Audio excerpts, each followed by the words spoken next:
अगले दिन रोहन फिर से चंदर और सीमा के रेस्टोरेंट पर जाता है। हाँ जी, तो फिर हुआ पैसों का इंतजाम? नहीं मैनेजर साहब, आप मुझे बस एक हफ्ते का वक्त दे दीजिए।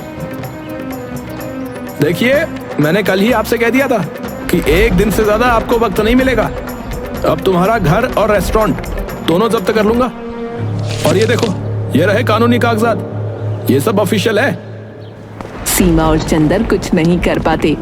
अब हम कहाँ जाएंगे जी? अब ना तो घर रहा ना रेस्टोरेंट, अब हम क्या करेंगे? चंदर बिना कुछ बोले रेस्टोरेंट की बातें याद कर रहा था। हम दोनों 2 दिन से इधर उधर भटक रहे हैं, अब मुझ में ताकत नहीं रही। और एक जगह पर बैठ जाते हैं। तभी पीछे से एक आवाज आती है जो कि बबलू की थी। पिताजी, आपकी ये हालत कैसे हुई? मैं घर और रेस्टोरेंट दोनों जगह गया, लेकिन मुझे पता चला कि बैंक ने हमारा घर और रेस्टोरेंट दोनों जब्त कर लिए। फिर चंदर बबलू को सारी बातें बताता है।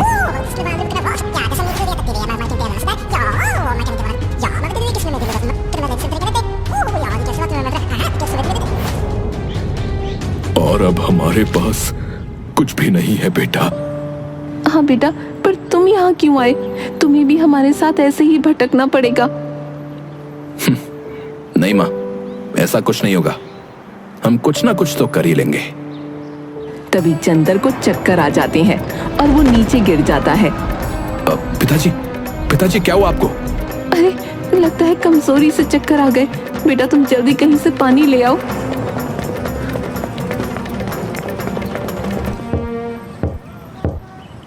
अरे दादा, थोड़ा पानी दे दो, वो मेरे पिताजी बेहोश हो गए। आदमी जल्दी से उसे एक लोटे में पानी दे देता है और बबलू चंदर को पानी पिलाकर एक जगह बैठा देता है। पिताजी, अब आप ठीक हैं? चंदर हाँ में सिर हिला देता है। माँ, मैं ये लोटा देकर आता हूँ। बबलू फिर उस घर में जाता है और लोटा दे देता है। तभी उसकी नजर एक ट्रक पर पड़ती है। अरे काका, ये ट्रक ऐसे ही क्यों पड़ा हुआ है? अरे खटारा है भाई, भंगार में बेचना है हमें। अच्छा काका, तो ये ट्रक जो है आप मुझे दे दीजिए। कितने में बेचोगे? बबलू उस आदमी से ट्रक ले लेता है। अरे काका, ये ट्रक तो अभी चल सकता है। देखो, मैंने इस ट्रक की जगह जो है ना, बहुत सारे नए ट्रक ले लिए हैं, तो अब ये जो है किसी काम का नहीं रहा मेरे लिए भाई।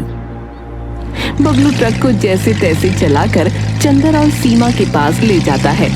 अरे बबलू, इस खटारा ट्रक को तुम यहाँ क्यों ले आए? अरे माँ, ये खटारा नहीं, हमारी खुशियों का पिटारा है। और फिर सीमा और चंदर को सारी बातें बताता है। अच्छा, लेकिन तुम इस खटारा ट्रक का करने क्या वाले हो बेटा? पिताजी, आप बस मुझे थोड़ा सा समय दे दो, फिर आपको सब कुछ समझ में आ जाएगा। बबलू उस खटारा ट्रक को सीधा करने में जुट जाता है। बबलू उस पर कलर भी कर देता है और बस 2 दिन में ही वो खटारा ट्रक बिल्कुल नया दिखने लग जाता है। बेटा, तुमने तो इस ट्रक को बिल्कुल नए जैसा बना दिया, लेकिन तुम करना क्या चाहते हो? माँ, बड़े बड़े शहरों में इसे फूड ट्रक कहते हैं। क्या? Food truck? हाँ सीमा, इस ट्रक को जो है हम कहीं भी ले जा सकते हैं। इसे हम हमारा चलता फिरता होटल बना सकते हैं। हाँ माँ, ये हमारा नया रेस्टोरेंट रहेगा और इस रेस्टोरेंट की स्पेशलिटी ये है कि आप इसे कहीं भी लेकर जा सकते हैं। इसका मतलब पहले तो सिर्फ फूड डिलीवरी होती थी, लेकिन अब हम होटल डिलीवरी भी कर सकते हैं। फिर सीमा और चंदर दोनों हंसते हैं। वैसे मुझे लगता है कि हमें इस रेस्टोरेंट की पब्लिसिटी करनी चाहिए। क्यों नहीं? तुम्हें याद है वो दोनों लड़के जिन्होंने हमारे रेस्टोरेंट का ब्लॉग बनाया था? हम भी बिल्कुल उसी तरह हमारे होटल का वीडियो बनाकर सोशल मीडिया पर डाल देंगे। हाँ, क्यों नहीं पिताजी, मैं अभी पूरे होटल का वीडियो बनाता हूँ। कुछ ही समय में बबलू का बनाया हुआ रेस्टोरेंट बहुत फेमस हो गया। कुछ आदमी नुक्कड़ पर बैठे बातें कर रहे थे। अरे भाई तुमने सुना क्या? अरे पास के गांव में एक होटल है भैया, जो कि जरूरत पड़ने पर खुद चल कर जाता है। बस हमें एक बार जो है उस होटल को ऑर्डर करना पड़ता है, बस हो गया। हाँ हाँ भैया, अब बहुत अचंभे की बात है कि अब होटल भी जो है चलने लग गए हैं भैया। अरे पर ऐसा रेस्टोरेंट दिखता कैसा है भाई? मैंने तो अपने जीवन में नहीं देखा।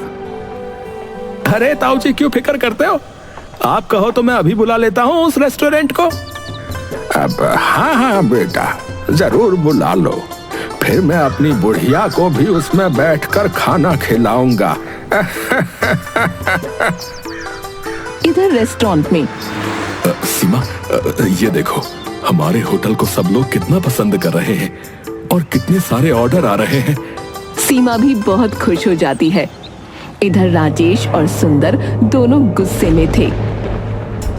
अरे सरकार, हमने तो इस चंदर का रेस्टोरेंट बंद करवा दिया था, लेकिन अब ये न जाने कहां से उस घुमक्कड़ रेस्टोरेंट को ले आया। मुझे नहीं पता, लेकिन मुझे कैसे भी उसके रेस्टोरेंट को खत्म करना है। मैं उसके रेस्टोरेंट को बम से उड़ा दूंगा। उस कलमुहे चंदर की वजह से मेरा रेस्टोरेंट बंद होने की कगार पर ही है। हाँ हाँ सरकार, सो तो है। मैं बस दिन भर मक्खी ही मारने का काम करता हूँ यहाँ पर तो। अगले दिन अरे सुंदर, उस होटल को काली पहाड़ी के पीछे वाले मैदान में बुला ले, हम वहीं उसे फोड़ देंगे। वहां किसी को भी पता नहीं चलेगा कि वो रेस्टोरेंट कहां गायब हो गया। सब कुछ प्लान के मुताबिक ही चल रहा था, लेकिन जैसे ही राजेश और सुंदर दोनों ट्रक के पास जाते हैं, वैसे ही ट्रक में लाल सायरन बजने लगता है। उसे सुनकर चंदर, बबलू और सीमा तीनों हैरान हो जाते हैं। अरे काका, आपके पास बम है? अरे नहीं नहीं, मैं बम का क्या करूंगा भाई? काका झूठ मत बोलिए, ये ट्रक बहुत सारी जगहों पर जाता है, इसलिए मैंने अपने फूड ट्रक में मेटल डिटेक्टर लगा दिया था, जिससे मुझे पता चल जाता है कि किसी के पास बम है या नहीं। अच्छा, तो तुम ही ने हमारे रेस्टोरेंट और घर को जब्त करवाया होगा और अब इस घुमक्कड़ रेस्टोरेंट को भी उड़ाना चाहते थे। मैं अभी पुलिस को फोन करता हूँ। नहीं नहीं बबलू बेटा, पुलिस को फोन मत लगाओ। लेकिन तुम मेरे छोटे से रेस्टोरेंट को क्यों खत्म करना चाहते हो? वैसे भी तुम्हारा कितना बड़ा रेस्टोरेंट है। तुम्हारा रेस्टोरेंट खुलने के बाद तो मेरा रेस्टोरेंट बंद होने की कगार पर आ गया था, इसीलिए मैंने तुम्हारे साथ ये सब किया था। मैं रोहन को कहकर फिर से तुम्हारा घर और रेस्टोरेंट छुड़वा दूंगा, लेकिन तुम पुलिस को फोन मत लगाओ बेटा। अरे चाचा, वो तो मैं भी करवा सकता हूँ।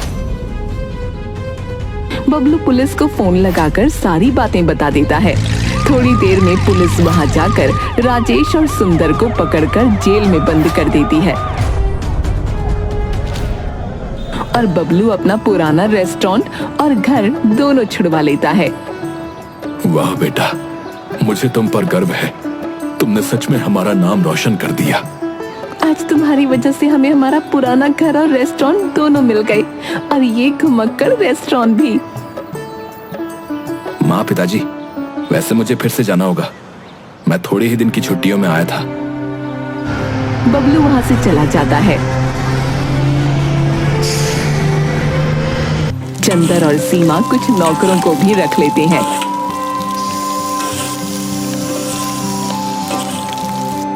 और फूड ट्रक के साथ साथ पुराने रेस्टोरेंट को भी चलाते हैं।